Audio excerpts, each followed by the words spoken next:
good evening. It's almost morning. I want to welcome you to another segment of the Jermaine Brown Sports Talk Show.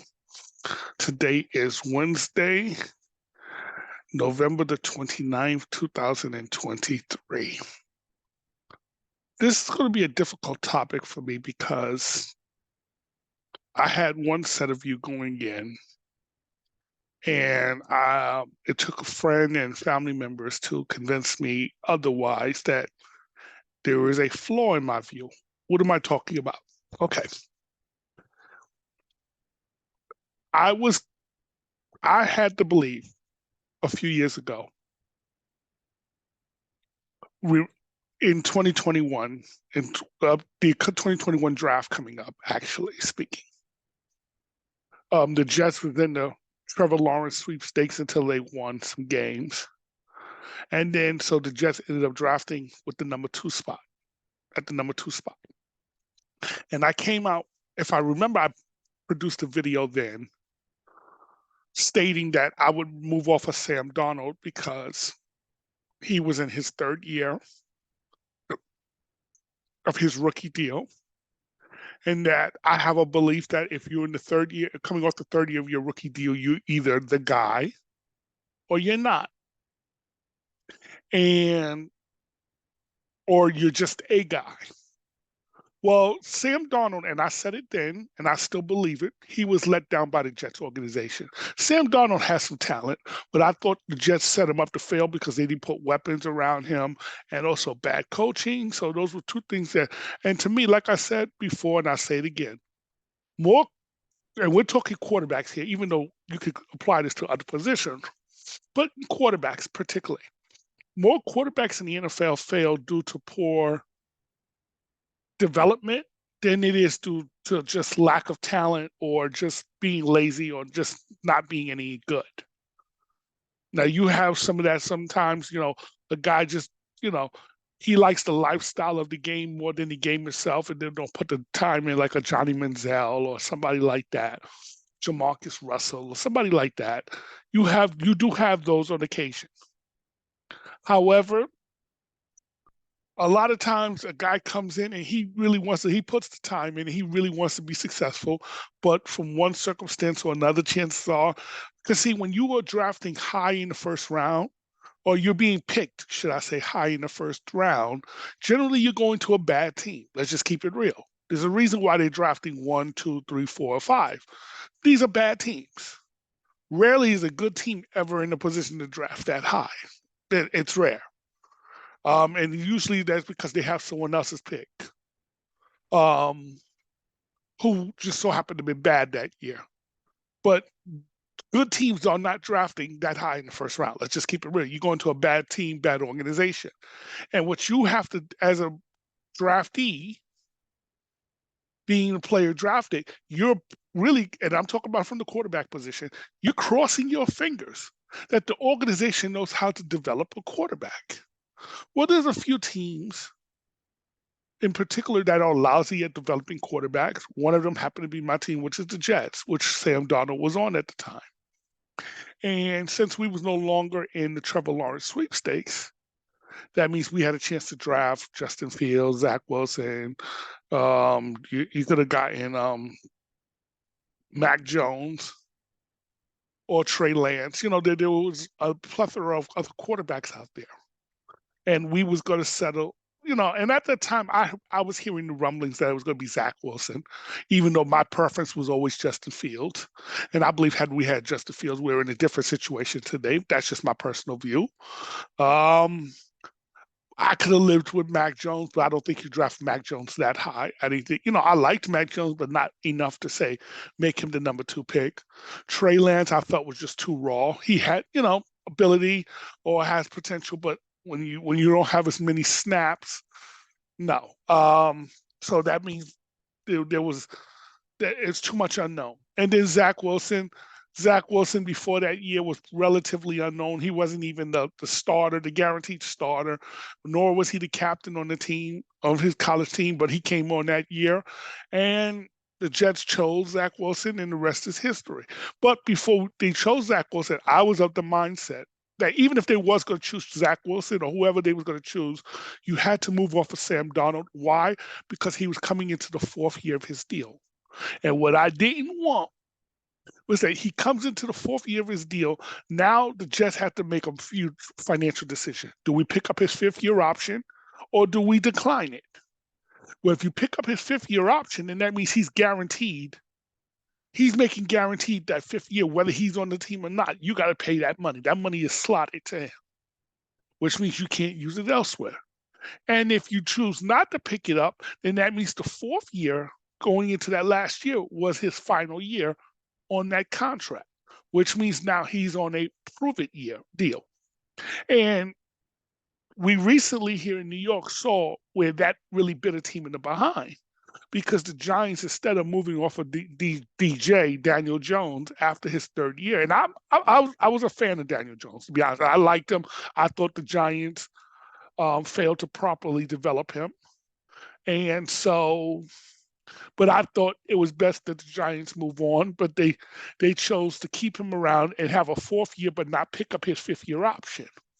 Well, the problem was he had a really good fourth year, and mainly because they had a new coach, new GM, but they relied on Saquon Barkley. Saquon Barkley, the running back, carried them that year. And Daniel Jones had a good year by his standards. So now, because they didn't pick up his fifth year option, they had one or two choices. They either had to franchise him, which means now he gets the average of the top five at his position, and everyone knows he's not a top five quarterback at his position. Or you had to extend him to a long-term deal. The Giants extended him to a long-term deal or longer-term deal, and now they're really regretting it because before he got hurt, he just was not playing well. Because number one, the Giants, Saquon Barkley was out. Saquon Barkley was the offense, and I said it then. I would not pay Daniel Jones what he was looking for. He would have had to get, to me, below market deal for me to keep him around. Because why? He wasn't the driving force of their success. He was a part of their success, but he wasn't the driving force of it. He wasn't the man on the team, should I say. It was really Saquon Barkley. He was the one carrying the team. Okay? And everyone knew that. But because he had a really good year, now you either got to pay him or you're going to have to go and get someone else's quarterback, a la Lamar Jackson, something like that, which means you got to, pay him top dollar, or you're going to have to draft a guy. Well, the Giants decided, well, we'll go ahead and pay him. I wouldn't say top five money, which he didn't get, but I mean, he got Dak Prescott, Kirk Cousins type money, $40 million a year type money. And I didn't think he was a $40 million quarterback. Neither did I think Dak Prescott was, but that's neither here nor there. But the Giants paid him, then he struggled mightily, then he got hurt. And then the Giants offense moved better when they had Tyrod Taylor. The Giants is really, in a sense, in a rebuilding year, but they're not very good. But the point still being, the Giants right now are a bad team, and most likely they're going to be moving off of Daniel Jones, but you're going to owe him all that money. And see, to me, that was always my fear by not moving off the guy after the third year. Now, why am I bringing this up? Because, remember, I was the one who said move off of Sam Darnold. And I stood by that decision. Even though I liked Sam, I thought Sam was failed by the organization. And I felt if you would have put the talent around Sam Darnold that the Jets put around Zach Wilson, I think the Jets would have been in a better situation.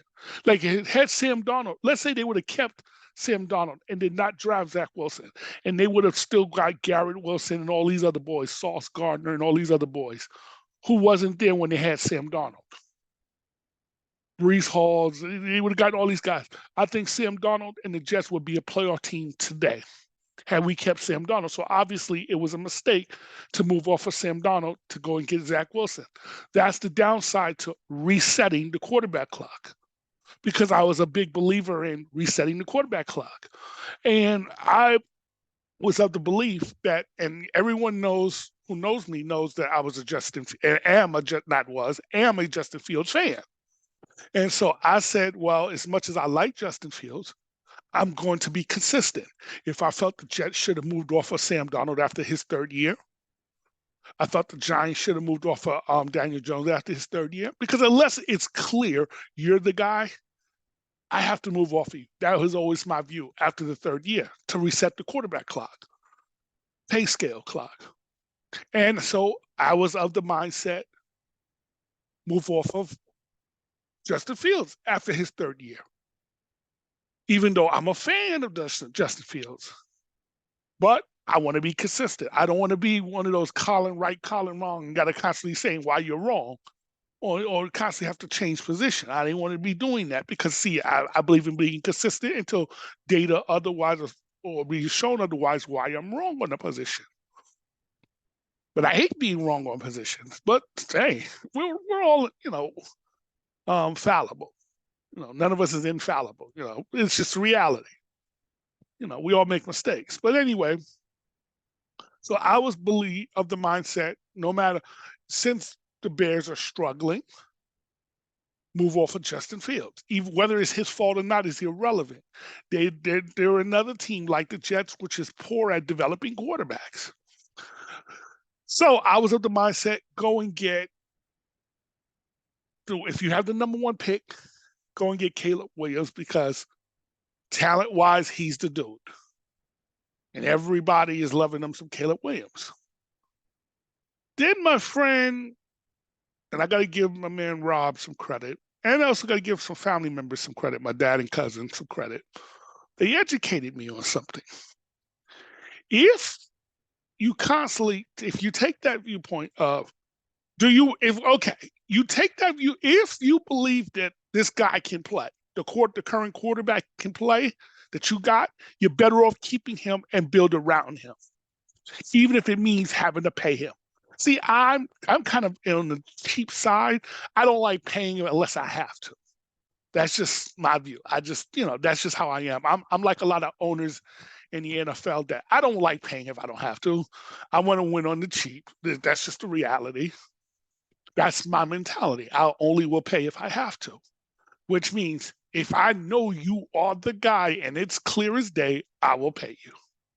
If it's but you know what? I like you. Yeah, I think you could be the guy, but I don't want to pay you because, I can get somebody cheaper and maybe he can become the guy. I've always believed in that. However, unless I know you're just not the guy, then I'm going to move off of you no matter what. I got to move off of you. There are some busts, and to me, Justin Fields is not a bust. But is he the man? Like, you know what? This is a guy you can win with. I believe I can win with him, but then he's going to get more expensive, and I don't like that. So I've always believed in moving off the guy unless I just know you're the guy. However, my friend and Rob and a couple of my family members like, Jermaine, so I understand your view. It's kind of faulty, and here's why. If the man can be the man, it's better you build around that man rather than trying to win on the cheap. Because if you go and you reset the clock, first of all, now you got to build around that guy. But then now you use up a valuable pick to try to get that guy when you could have just built around that guy. And then you got to, what if he's not the guy?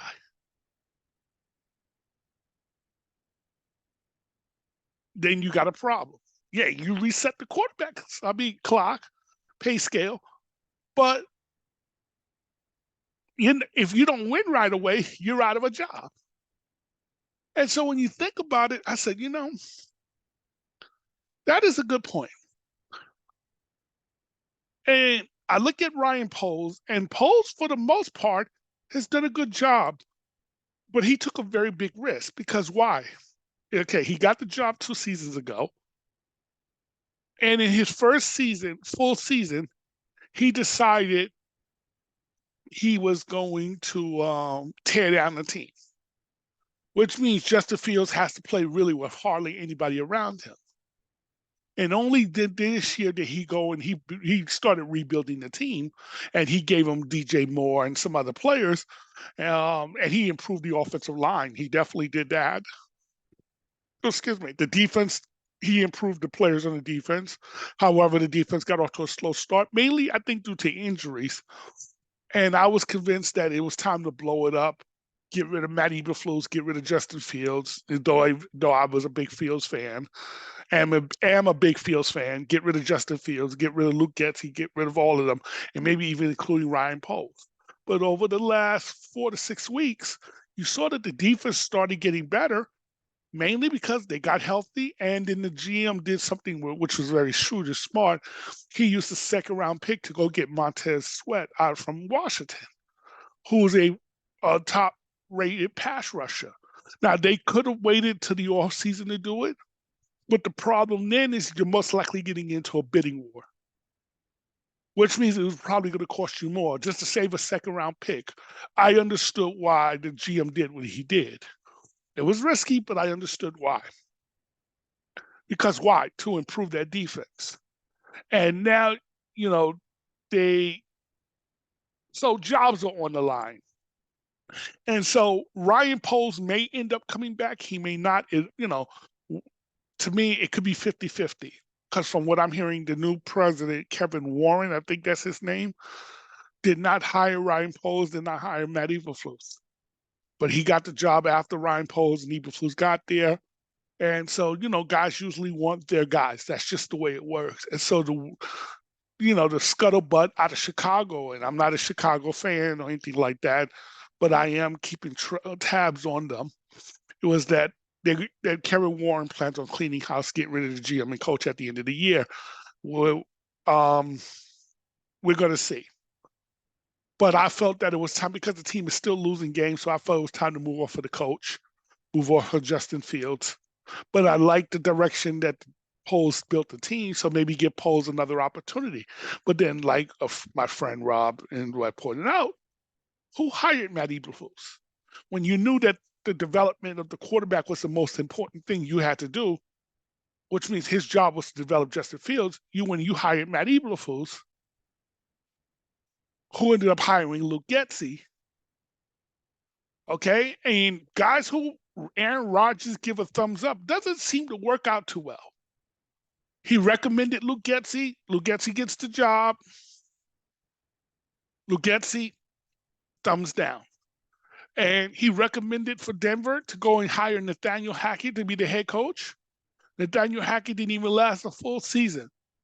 Got fired. Thumbs down. Then the Jets went and hired Nathaniel Hackett to be their offensive coordinator. You see a theme here? Because this is who Aaron Rodgers wanted. Aaron Rodgers, so Nathaniel Hackett on the Jets offense with no Aaron Rodgers, because Aaron Rodgers got hurt 4 plays into the season, thumbs down. He went and told the Jets, go get Alan Lazard. Go get Randall Cobb. Cobb is over the hill, but go get him. Go get God knows who else he was talking about, okay? Dalvin Cook. I don't think Cook is over the hill, but I just don't think that Cook fits the system that the Jets is running, especially when you already got Breece Hall. So where's going to be the carries for Cook? That made no sense. But because Aaron Rodgers wanted him, go get. But all of these picks, every person that Aaron Rodgers gives a thumbs up approval to, thumbs down. They all are lousy. So it's like Aaron Rodgers, as talented as he is, and he's otherworldly talented, he is old, he's otherworldly talented, thumbs down. So I look at it and I'm like, okay, if I end up with the number 1 pick, and I was still going to reset the rookie clock, despite my friend and what my family members was telling me, and go with Caleb Williams, because Caleb Williams, talent-wise, yes, I see there is a lot of Patrick Mahomes in him of what he's capable of doing, throwing off script. And I mean, the numbers he's putting up at USC is ridiculous. And folks who also know me knows I don't care for USC quarterbacks, not at the pro level.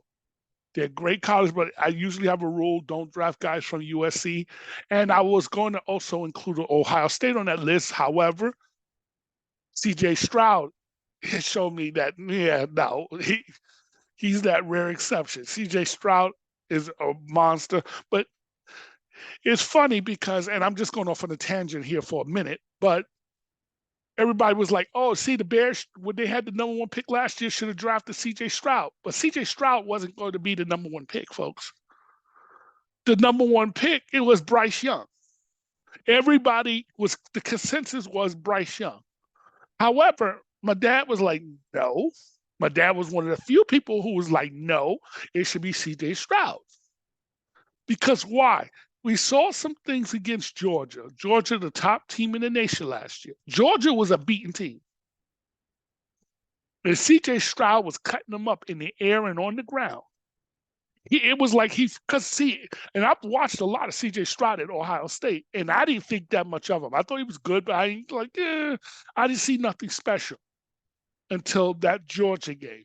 That Georgia game showed me, whoa, this guy has this type of ability.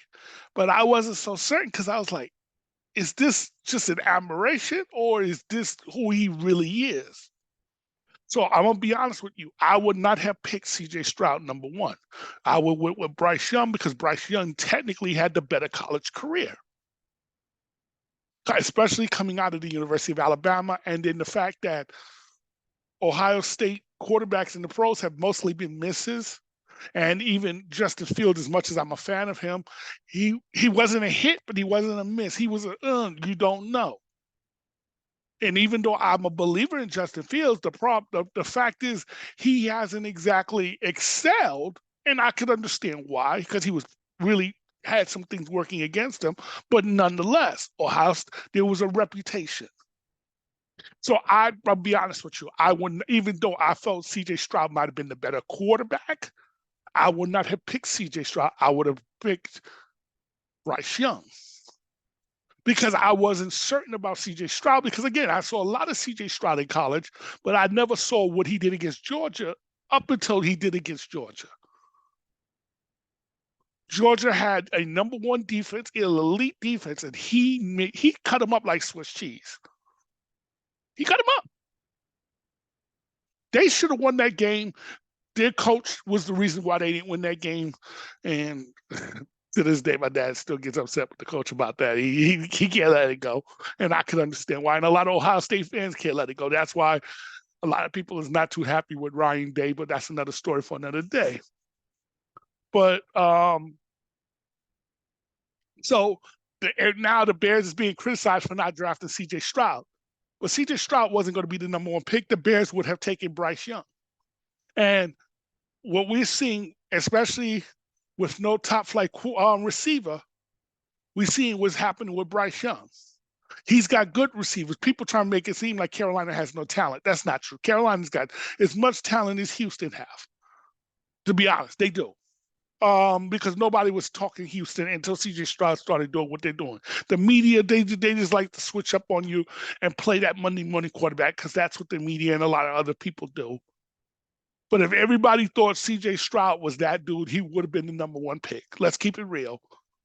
And if we had a crystal ball and could have saw what was going to happen, including the owner, they would have picked CJ Stroud with the number one pick. Okay?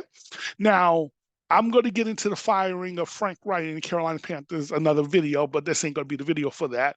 But the point still being, the Chicago Bears would have drafted Bryce Young.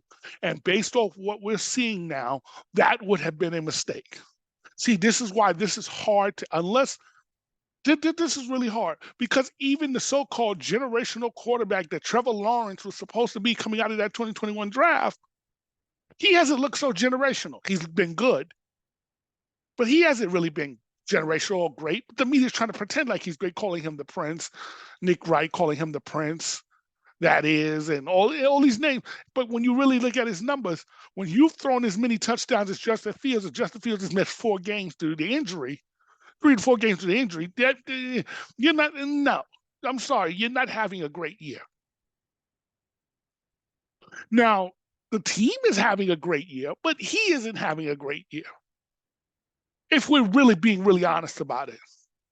So that draft that was supposed to be such a great draft, that 2021 draft, outside of Trevor Lawrence and to some degree Justin Fields, it has really been a poor draft. And so I was still going to reset the quarterback clock. But then two things scared me and making me now recalibrate this whole thing. And it all has to do with Caleb Williams. Now, talent-wise, it's undeniable with Caleb Williams. But remember, a lot of quarterbacks are talented. That's why they get drafted, especially so high. Okay? He's not going to be the first talented quarterback to get drafted. The question is, will he last? Here's some things that's giving me pause about him. And what I'm going to say is going to be things that people know, but they're afraid to say it because we live in a PC world, politically correct world. And I'm going to be as politically correct because I don't want my video getting banned. But we're going to speak some truth here. I was on the Caleb Williams hype train, even though he's not having as good of a season this year. Now, completion percentage-wise, he is. He's actually having a better season this year than he did last year, completion percentage-wise, by a few percentage points. But yards, I think, and he's down in a few other categories from last year to this year. And the team, but I think he's been let down because of the porous defense that's around him. I believe played a part in his being him not having as good of a season as his Heisman year. But that being said, even though statistically it's similar, but he's not. But there's something that's off. But that's not why I'm passing up on Caleb Williams if I'm the Chicago Bears. And this would pain me to say this because I was going to go with Caleb Williams. I think Drake May's having a fine season, but am I going to pick Drake May over Justin Fields? No, because there's too much unknown there. And I think, again, these quarterbacks can work if they're in the right system or a team that knows how to develop quarterbacks. Remember, the Jets and the Bears are two organizations that are bad at development quarterbacks. This is why we always have high turnover rates at that position. So keep that in mind. Now, the Bears own Carolina's first-round pick as well as themselves. But now that they've won 4 games, because they're 4-8, they're not in the Caleb Williams sweepstakes as far as their pick is concerned. They're not even in the Marvin Harrison sweepstakes as far as their pick is concerned. And Marvin Harrison is going to be the top wide receiver coming out in this year's draft. That should just know that he's going to be the top wide receiver. Okay. But because Carolina is putrid, they mortgaged the farm to get Bryce Young. And that's part of the reason why the coach got fired there in Carolina. But again, that's going to be another topic for another day, should I get to it. But the fact that they're 1 and whatever their record, but they only got 1 win. They're 1-10, 1-11. They're 1-11. They're 1-11. That's, and that first round, that pick goes to the Bears. No matter how good or how bad they are, it goes to the Bears. And right now they're sitting at the number 1 spot. Now, this is going to be under the assumption, quote unquote, that Carolina doesn't win another game the remainder of the season, which could happen. If they don't, that pick goes to the Bears, and the Bears own the number 1 pick. Now, I would have reset the rookie clock and go with Caleb Williams, despite him not having the best of year. Until the last 2 to 3 games that he played gave me pause. And it wasn't what he did on the field that gave me pause. It's what he did off the field that gave me pause. What do you mean, Jermaine? Okay. The first thing was before the Utah game. Now, Utah has owned USC the last couple of years. Let's just keep it real. They've owned USC the last couple of years. And Utah's a good team. It was before the Utah game, there was a report that Caleb Williams has his nails painted, gets his fingernails painted, which I'm not the biggest fan of. I don't believe men should be painting their fingernails. That's just my beliefs. But what bothered me more about it is when he said that his mother paints his fingernails. So I said, your mother paints your fingernails? That's kind of weird. It's one thing if you paint your own fingernails, Or you go to a manicurist place and they paint your fingernails. I don't know if they do or don't. But your mother painting your fingernails or your girlfriend painting your fingernails, that's kind of, that not my cup of tea. But I would not have passed him up because of that. I would have overlooked that. Then it was the Utah loss, and I watched the game. And he played a great game. I mean, he was awful the week prior. I believe they played Notre Dame the week prior. He was not good. It was either week or two prior to the Utah game. He played Notre Dame. That was the worst game I've ever watched him play. He just was not good. He was the reason they lost that game. As bad a defensive team they are, it wasn't their defense that lost that game for them. It was him who lost that game for them. When you throw 3 INTs and play the way he did, you gave your team no chance to win. So they got blown out against Notre Dame. A good Notre Dame team, not a great Notre Dame team, but a good Notre Dame team. But I was going to ignore that. I was even willing to set that aside because everybody's entitled to a bad game, a bad week, even bad season by their standards. So I was going to ignore the bad games.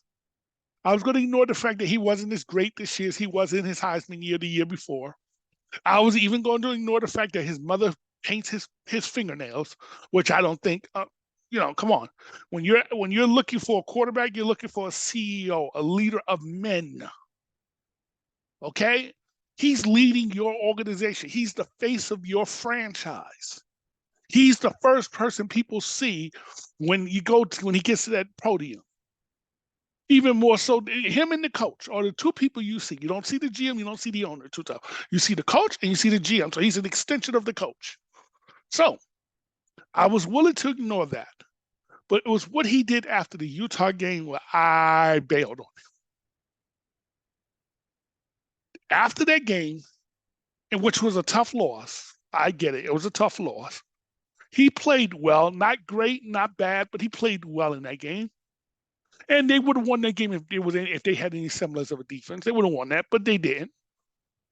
But I noticed he was having a bad body language after them losing. He would sit there and slouch on the bench, the same thing that the media was criticizing Cam Newton for when he was losing in Carolina, when he wasn't getting the job done early in his career in Carolina.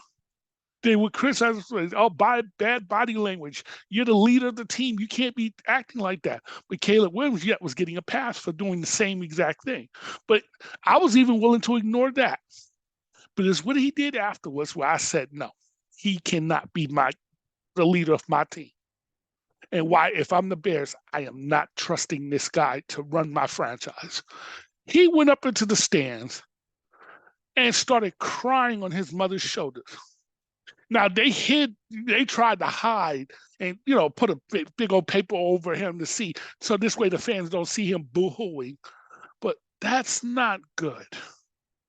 But I was even willing to let that go, though that's a bad look. And remember this: teams are looking for, when it comes to drafting, they're looking for reasons not to draft you more so than they are to draft you, especially high. Because the NFL is a lot like me. I know how they think. They don't like paying if they don't have to. So they're looking for reasons not to pay you, and they're looking for reasons not to draft you. They're not looking for reasons to pay you or to draft you. They're looking for reasons not to do those things. You got to remember that. And that's a bad look. That the leader of your franchise is in the stands crying on his mother's shoulders because of a loss of a game. Not loss of a dog, not loss of a family member, the loss of a game. He's crying on his mother's shoulders. That's not a good look. I'm sorry, it's not. If we're being really honest about ourselves. Then it was what he said after that, in the same evening when he went to the press conference. And this is what he totally lost me. He got up there and quickly said, I want to go home and cuddle with my dog and watch TV. Now, let me ask you guys a question. When you face adversity, especially if you're the lead, if When a leader, a person who's supposed to be leading your corporation, your business, your franchise, your team, when they're facing adversity, do you want somebody who goes and runs away when things get tough? Because that's exactly what he's telling you. He wanted to go home and watch TV. Or do you want the guy to go home, study, and try to figure out what went wrong and how to get better? Let me just ask it to you that way. Not only that, I'm sorry, you want to cuddle with your dog? What kind of man uses the word cuddle? A leader of men uses the word cuddle. Even if you do it, you don't say it. Cuddling with your dog, cuddling with your woman, I don't want to hear that. Not as the leader of my team, not as the leader of men, not as the leader of individuals. I don't want to hear that. And I'm going to leave it that way because I don't want to get banned. I don't want to hear that. And then you said, I want to watch TV. Not when you're the leader. At any other position, I don't care.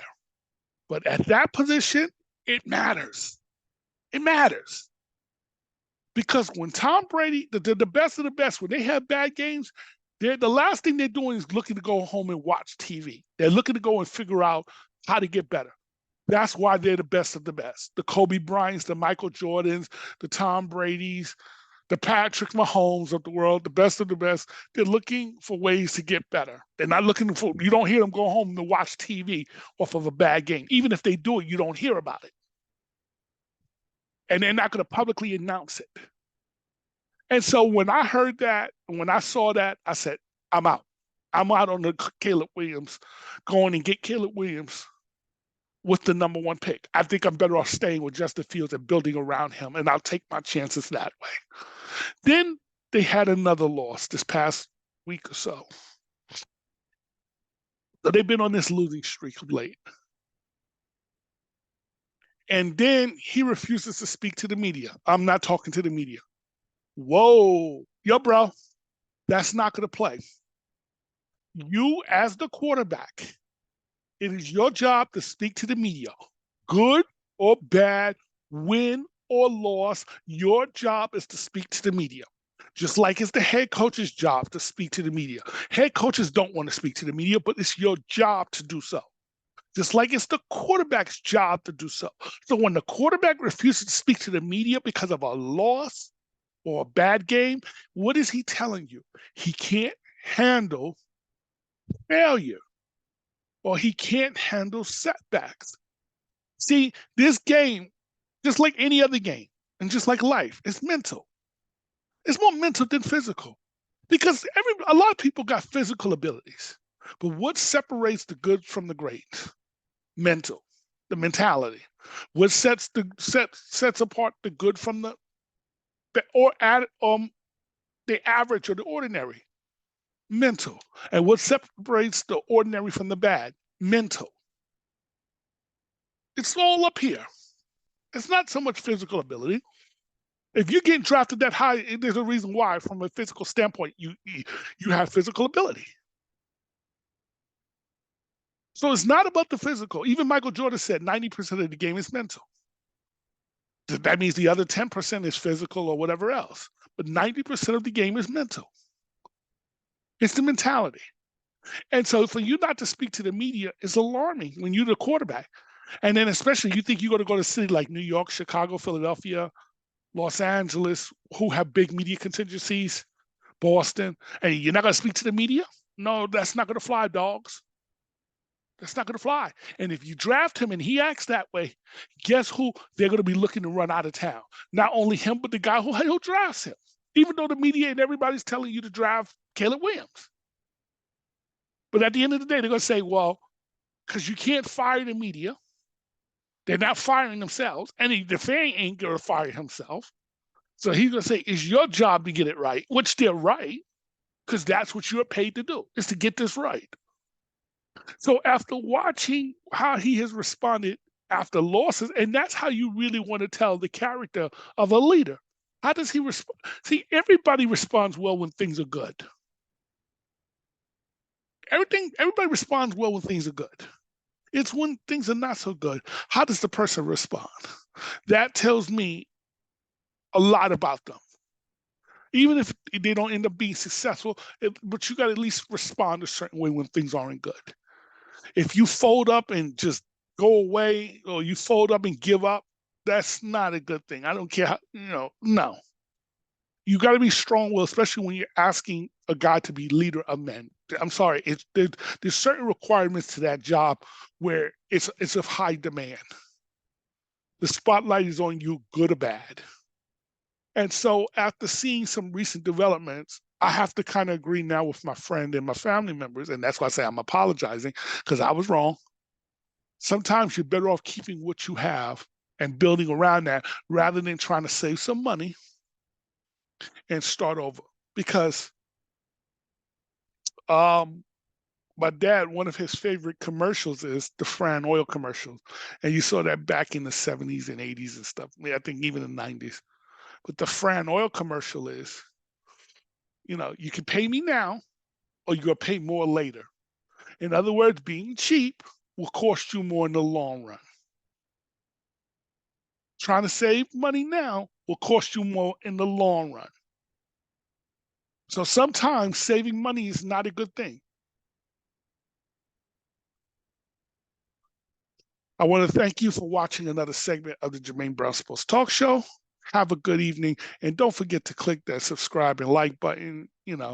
If you like it, if you don't, then just click the dislike or the down, So you can either click the thumbs up or the thumbs down, but click something or even leave a comment, I would prefer you subscribe, because the more subscriptions, the better, my channel gets. I want to thank you for watching another segment of Jermaine Brown Sports Show. Have a good evening.